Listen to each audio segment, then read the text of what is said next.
national et même international.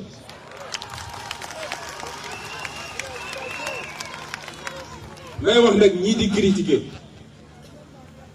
ndax Sénégalais yi 99% apprécient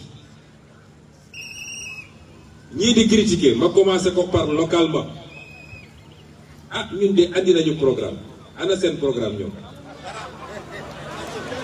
Où est le programme de nos adversaires? Parce qu'ils discutent mon programme. Est-ce qu'ils ont présenté aux Ziguinchorois et aux Casamançais un programme? Te ñenn ci ñoom nag balaa ñuy présenter programme il faut ñu def bilan. Avant de présenter un programme am na ko wax léegi 7 ans 12 ans 12 ans tu es à la tête d'une commune. 12 ans, vous gérez un département. Avant de parler de programme, on doit s'arrêter, on regarde le bilan. Qu'est-ce qui a été fait? Qu'est-ce qui n'a pas été fait? Qu'est-ce qui a été promis et qui a été fait? Qu'est-ce qui a été promis et n'a pas été fait? Qu'est-ce qui a été bien fait? Qu'est-ce qui a été mal fait? Qu'est-ce qui a été vendu? Qu'est-ce qui a été acheté? Il faut qu'on fasse le bilan. Vous nous parlez du bilan, nous devons avoir un programme pour les 5 prochaines années. C'est quoi? Et programme Bobo, nous acceptons. S'ils sont vraiment courageux, s'ils sont garçons, comme disent les Ivoiriens, je le redis à nos amis de la presse, que nous sommes un débat civilisé, une confrontation programmatique après avoir fait les bilans. Mais qui parlent. Parce qu'ils ont pris le programme Bourok, ils l'ont envoyé partout. Ils ont envoyé à des économistes, à des juristes, pour leur dire, trouvez-nous les failles de ce programme. Non, c'est bon. Les seules failles qu'ils ont trouvées, dans l'inventaire, dans la partie diagnostic, je leur ai dit que dans tel endroit, le poste de santé est dans un état calamiteux, alors qu'il y a 3 semaines, ils ont réfectionné le poste de santé.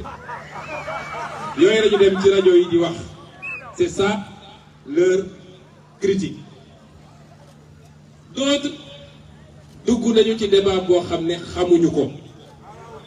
parce que la politique est en train de changer à une vitesse grand V au Sénégal.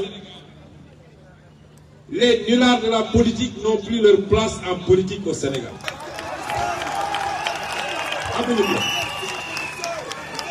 Xam nga olof dafa ne alquran xajul ci bopp golo ñi fi newoon di golo gololu ñuy dëgg ñëwee ñoom ñëpp mujj nañu xam ni golo lañu moo tax li leen dese mooy dem ci télé yi ak ci rajo yi di saaga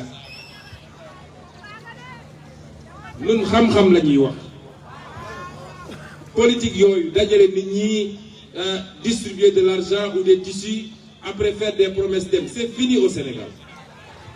Tout le monde a le niveau pour comprendre ce qu'on dit.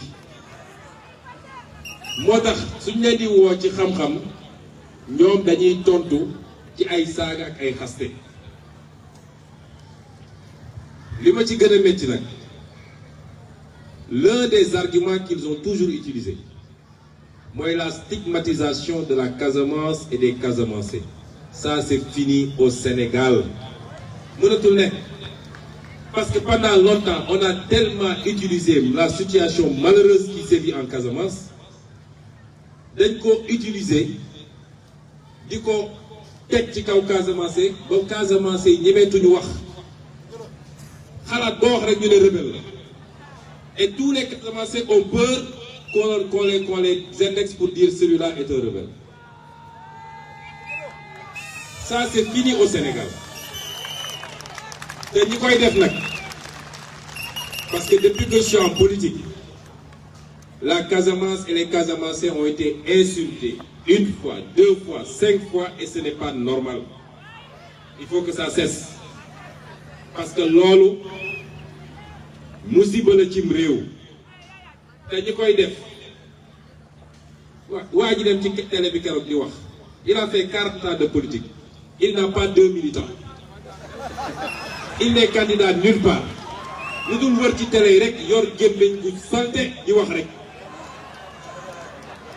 Saga une région entière parce que un Sénégalais originaire de cette région a émis une idée bu ëpp bu mënul dugg ci boppam bu ëpp yuuram.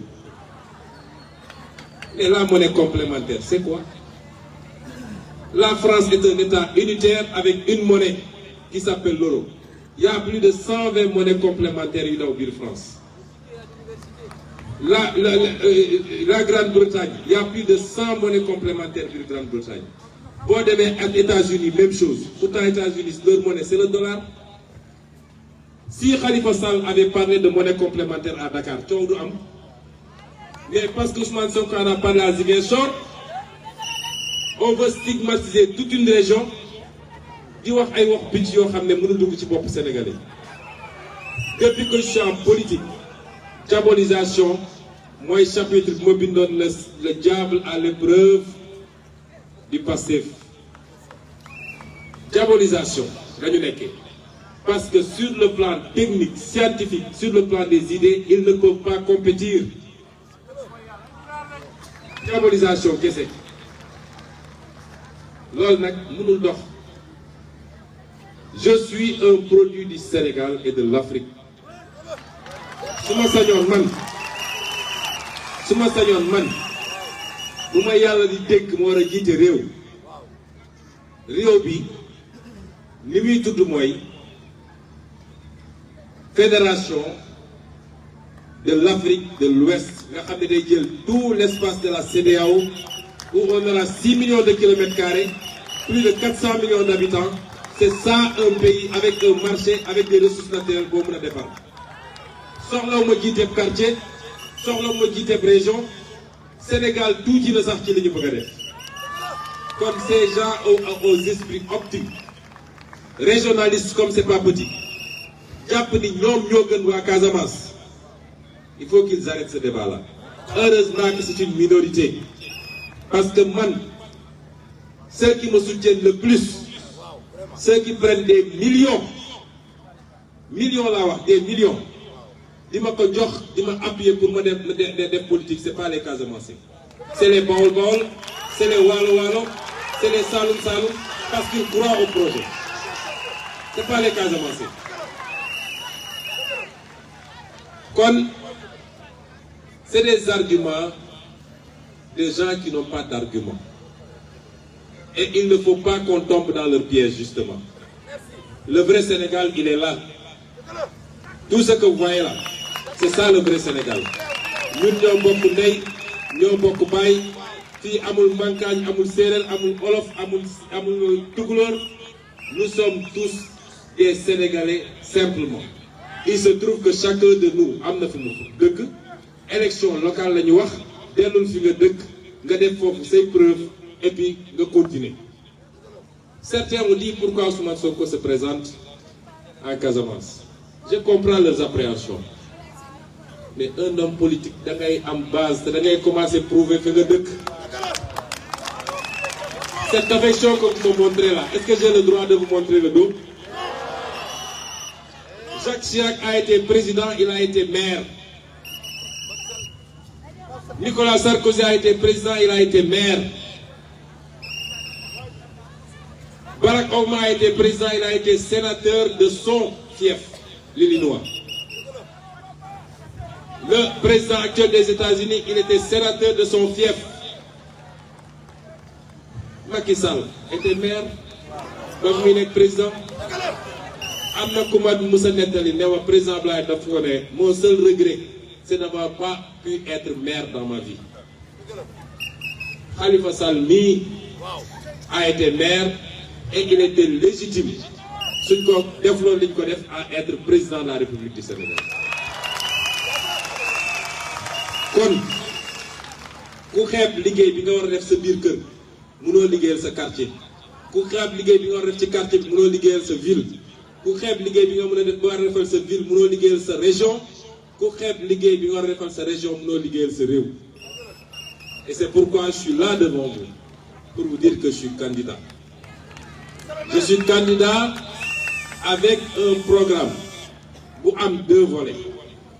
Volet municipal, communal, Ziguinchor, et volet territorial, le mandat territorial. C'est pourquoi je vais vous dire, bu ñu raté occasion bi de waxu politiciens yooyu dafa weesu. Vous n'aurez pas les campagnes boo xam ne ñëw def des shows etc. Je suis pas là pour ça.